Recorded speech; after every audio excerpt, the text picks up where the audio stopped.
एक बार की बात है, राधोगढ़ गांव के पास एक नदी बहती थी। खेती के साथ साथ पीने के लिए भी उसी नदी का पानी इस्तेमाल होता था। उस नदी में एक चुड़ैल रहती थी। वो कुछ दिनों से लोगों को पानी नहीं भरने देती थी और बहुत परेशान करती। एक दिन, ए कमला, तूने मेरी चोटी क्यों खींची? पगला गई है क्या विमला? मैं भला तेरी चोटी क्यों खींचूंगी? झूठ मत बोल, यहाँ हम दो ही तो हैं। अरे अरे, वो देखो, हमारी मटकी का पानी कौन गिरा रहा है? रास्ते में उन्हें भुवन मिला, जो बैलों को पानी पिलाने नदी लेकर जा रहा था। क्या हुआ? इस तरह क्यों भाग रही हो जैसे भूत पीछे पड़ गया हो?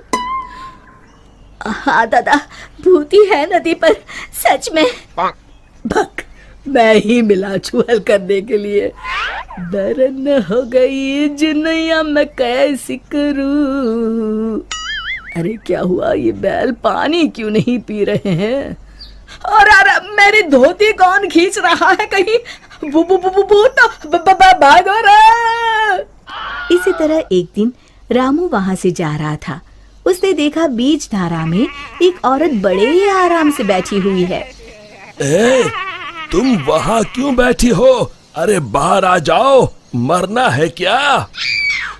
उसने पलटकर आदमी की तरफ देखा और फिर जोर से हंसी। तुझे मारना है कहकर हाथ बढ़ाना शुरू किया। वो तेजी से गिरते पड़ते गांव की तरफ भागा और गांव आकर लोगों को बताया। हाँ, उस दिन मेरे बैलों को पानी भी नहीं पीने दिया उस चुड़ैल ने। हमारी मटकी का पानी गिरा दिया था। लगता है हमें ये गांव छोड़ना ही होगा। बिल्कुल सच कहा भुवन, मेरा भी यही मन है। गांव के सब लोगों ने गांव छोड़ने का निश्चय कर लिया। भुवन बेटा, हो गई तैयारी? हाँ काका, हो ही गई समझो।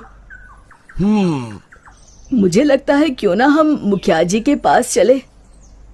हाँ, शायद कोई उपाय निकले। काका, मुखिया जी कोई ओझा तो नहीं? मुझे लगता है हमें हनुमान मंदिर के पुजारी के पास चलना चाहिए। बात तो तुम्हारी भी सही है।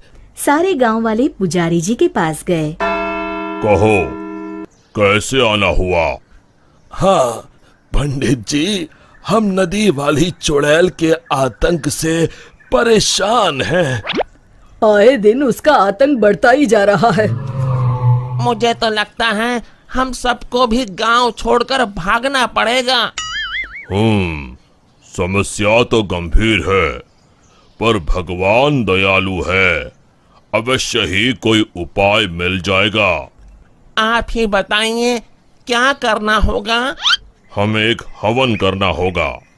जैसे ही उस हवन का पवित्र धुआं उसे लगेगा, वो श्राप मुक्त हो जाएगी। पर चुड़ैल को हवन कुंड तक लाना असंभव है। असंभव में ही संभव छुपा है भुवन। तो हवन किया जाए। कल हस्त नक्षत्र है, कल ही ठीक रहेगा। ठीक है पंडित जी। आप लोग इस सामग्री की व्यवस्था कर लीजिए। मैं ब्रह्म मुहूर्त में वहां पहुंच जाऊंगा। हम सब भी पहुंच जाएंगे। हवन कुंड तैयार है, मैं जल लेकर आता हूँ नदी से।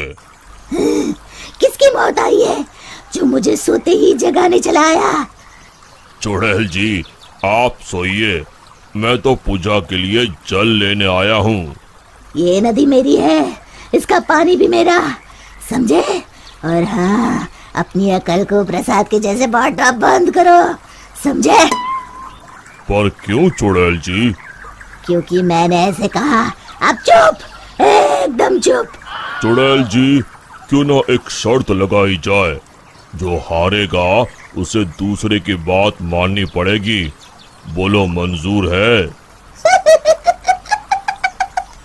तुम साधारण गांव वाले मुझ जैसी ताकतवर चुड़ैल से शर्त लगाओगे?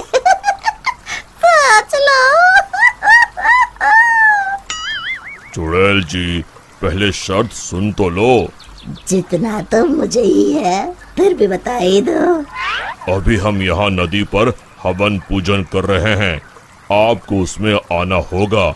उसके बाद हम सब गांव छोड़कर चले जाएंगे। और नहीं आई तो ऐसे ही रोज तुम्हारी नींद में खलल डालेंगे। ठीक है, पर मेरी एक शर्त है, मुझे कोई मंत्र सुनाई नहीं देना चाहिए। मैं पूजा में भाग नहीं लूंगी।